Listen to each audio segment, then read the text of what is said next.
Hai, jumpa lagi. Assalamualaikum warahmatullahi wabarakatuh. Salam sejahtera bagi kita semua. Om Swastiastu. Hari ini saya mau reading untuk kalian bintang Sagittarius. Baik, tema kita kali ini adalah untuk lebih waspada ya. Ada beberapa yang mungkin mencari masalah ya, saya lihatnya seperti gitu. Tetapi ingat, saya disclaimer di sini hanya untuk berjaga-jaga, mengantisipasi jangan sampai itu terjadi ya. Jauhkan yang negatif ya, selalu berdoa agar selalu dilindungi semesta. Oke, kira-kira bagaimana ya kondisi, atau mungkin ini sudah terjadi, bisa juga ya. Kalau sudah terjadi berarti kalian harus lebih bersabar dan mencari solusinya. Dan kalaupun belum terjadi, lebih berjaga-jaga ya. Bagaimana nanti kita lihat nanti kondisi atau sesuatu hal yang akan terjadi di masa depan untukmu dari energi kartu tarot. Oke, tetapi sebelum kita mulai, jangan lupa di like, comment, subscribe channel Ica Tarot dan Ica Tarot WS Indo, supaya ke depan saya bisa lebih bersemangat untuk membacakan readingan-readingan di hari-hari berikutnya untuk kalian. Kalian tetap harus selalu berserah kepada Sang Pencipta. Dan walaupun ini hanya sebuah games, memang bukan games biasa, melainkan games menyerap energi. Sehingga saya minta kepada kalian untuk bisa lebih bijaksana dalam menyikapi readingan yang akan saya bacakan nanti. Yang baiknya bisa diambil, buruknya diabaikan aja, dibuang aja, ataupun bisa kamu pakai untuk mengintrospeksi diri kamu, ataupun bisa kamu pakai untuk mencari solusi dari permasalahan yang kamu hadapi. Dan kalaupun kalian ingin personal reading, coaching dan konsultasi, bisa menghubungi saya. Saya sudah sematkan link WA saya di deskripsi atau yang ada tertera di atas ini. Silahkan kalian menghubungi saya dan itu berbayar. Dan kalaupun juga kalian ingin mendengarkan readingan lainnya, baik karir, keuangan, percintaan, ataupun games-games lainnya, dan kalaupun kalian ingin personal reading, coaching, dan konsultasi, bisa menghubungi saya. Saya sudah sematkan link WA saya di deskripsi atau yang ada tertera di atas ini. Silahkan kalian menghubungi saya dan itu berbayar.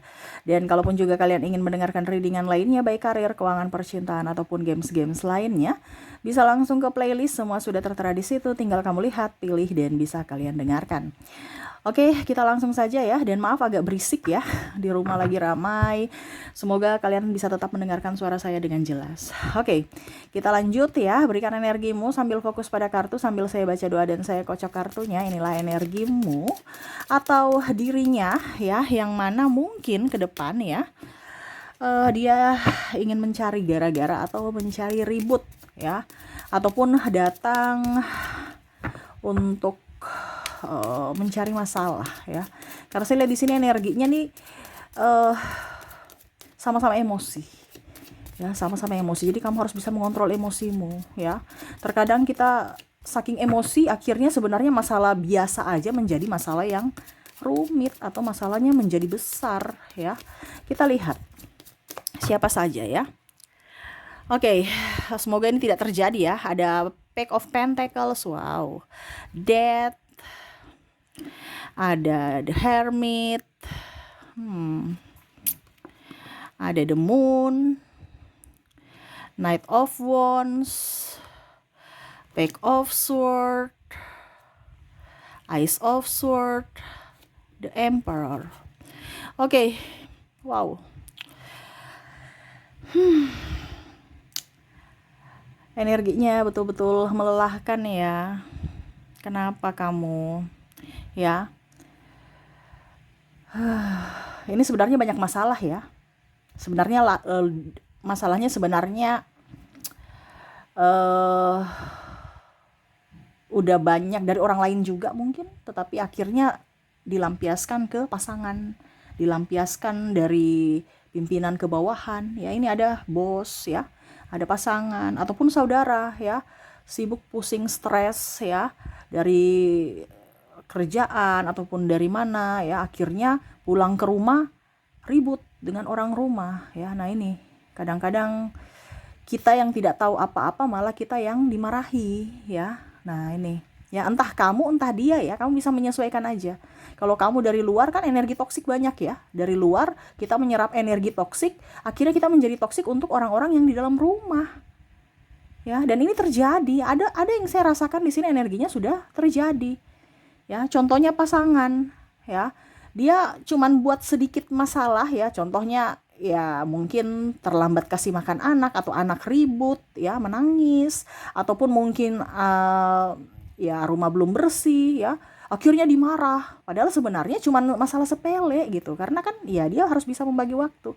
Tetapi karena sudah mumet di kantor, akhirnya pasangan marah pasangannya ya, entah suami atau istri ya, karena di sini juga ada yang istri marah suaminya, karena ya dalam artian suaminya di rumah gitu ya. Jadi siapa yang bekerja itulah yang bawa energi toksik ya. Saya merasakan energinya seperti gitu ya. Atau suami atau istri belum masak, atau masaknya agak sedikit asin ya, langsung marah ya. Nah ini harus bisa mengontrol emosi ya kalau kamu di kondisi ini ya. Ujung-ujungnya si istri ya marah lagi ke pasangannya ya, akhirnya ribut ya, atau pendam-pendam, akhirnya apa, ada diam-diaman, akhirnya ribut juga. Jadi serba salah ya, bicara ribut, diam ribut ya, gimana dong ya. Itulah kehidupan zaman sekarang ya, makanya banyak yang tekanan mental karena dari orang yang disayang. Nah ini jadi harus bisa lebih waspada ya, karena saya lihat di sini ribut karena eh, tidak bisa mengontrol emosi ya. Oke, kita lihat lagi untuk koneksi di sini pimpinan dengan anak buah ya. Pimpinan mungkin stres di rumah ya, dia ke kantor ribut-ribut.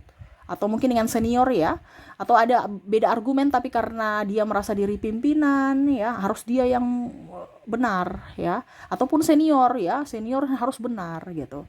Ataupun juga di sini karyawan menuntut hak gitu ya, tetapi malah bos dengan alasan ini itu ya, akhirnya tetap karyawannya salah. Nah ini ada seperti gitu ya, yang mana ada hak-hak karyawan yang ingin dipertanyakan ya, apakah memang ini sudah benar atau belum, tetapi malah ya tetap aja salah ya, padahal maksudnya baik gitu kan, mau klarifikasi juga, kok klarifikasi, mau minta informasi gitu kan, supaya masalahnya clear gitu, malah dimarahi ya. Ataupun mungkin ada beda pendapat tapi malah memojokkan, kamu punya itu salah gitu-gitu ya. Jadi gimana ya, serba salah juga ya, tetapi ya itulah ya, kalau kita sudah terkoneksi dengan ketoksikan, akhirnya diri kita menjadi toksik untuk diri kita sendiri dan toksik untuk orang lain. Nah ini hati-hati, jangan sampai itu terjadi ya. Bos ya, masalah di rumah atau masalah dengan klien atau masalah dengan apa gitu ya, tiba-tiba marahnya atau diamnya ke karyawan. Nah ini nggak bagus ya, karena bos itu leader ya, harus bisa memberikan contoh ya. Begitupun karyawan, jangan malah sudah salah ditegur. Ini ada juga loh karyawan ya, jadi sudah salah ditegur malah marah loh, yang bos siapa, jadi bingung juga ya. Ini ada, saya rasakan di situ ya energinya nih ya, ditegur untuk kebaikan gitu, malah dia diamin bos, atau ya kelihatan aja mukanya kayak nggak suka gitu, ataupun senior ya. Nah itu. Oke, bicara ketoksikan lainnya di mana ingin mencari ribut ya. Saudara sendiri nih, saya lihat nanti kamu akan bertengkar dengan saudara, entah dia menghilangkan barangmu, atau mungkin dia bicaranya agak ngegas ya, terus juga atau mungkin tidak tepat waktu ya. Nah ini saudara sendiri ya, ini tidak tepat waktu nih dalam janji ya, mungkin dia pinjam uang, ataupun mungkin ya janji mau, contohnya ya, ada acara gitu ditunggu ya, dia lama sekali, kok lama sekali ya, akhirnya bertengkar lagi karena nggak bisa sabar. Nah ini hati-hati dalam berucap ya, terkadang tidak ada masalah tapi karena lidah kita terlalu tajam akhirnya timbul masalah ya. Karena bicara tentang saudara ini, ego sama ego ya, tidak mau kalah, apalagi kakak ya, kakak tuh nggak mau kalah. Jadi kasihan juga adiknya ya, serba salah, walaupun adiknya benar tetap adiknya salah gitu ya. Aduh, ini banyak emosi-emosi nih ya di bulan ini ya. Tetap harus tenang, harus tetap sabar ya, tetap ceria. Ingat ya, kalau orang tidak bisa mengontrol emosi berarti dia masih bodoh dalam eh, pengendalian diri ya. Karena bukan hanya kepintaran otak tetapi harus dari emosional ya. Jadi kita harus bisa tetap tenang dalam situasi apapun. Karena ingat, yang membuat masalah itu dari diri kita, dari pikiran kita, apalagi dari mulut kita. Jadi sebelum berucap, sebelum bertindak dipikir dulu ya. Kadang-kadang kita bilang, minta maaf bisa. Iya, minta maaf bisa, tetapi ingat, kalau orang sudah tersinggung gak mungkin kembali walaupun dengan kata maaf ya. Jadi hati-hati, jangan sampai menimbulkan trauma untuk orang lain, kasihan ya, atau malah trauma untuk dirimu. Nah ini ya. Oke, jadi itu ya yang mau mencari ribut ya, nggak bisa kontrol emosi. Jadi ke depan kalian harus bisa mengontrol emosi kamu ya. Kamu yang mendengarkan ini berarti kamu yang ditujukan untuk bisa lebih mengontrol emosi. Kenapa? Karena kamu sudah dengar tarot. Oh, berarti nanti ada yang pancing-pancing marah. Ya saya diam aja gitu. Diam bukan berarti kalah ya, tetapi itu sikap bijaksana untuk menetralkan masalah ya. Oke, itu yang bisa saya readingkan untukmu ya. Semoga resonate dan bermanfaat. Jangan lupa di like, comment, subscribe channel Ica Tarot dan Ica Tarot WS Indo supaya ke depan saya bisa lebih bersemangat untuk membacakan readingan-readingan di hari-hari berikutnya untuk kalian. Terima kasih, saya pamit. Assalamualaikum warahmatullahi wabarakatuh. Salam sejahtera bagi kita semua. Om Swastiastu. Bye-bye.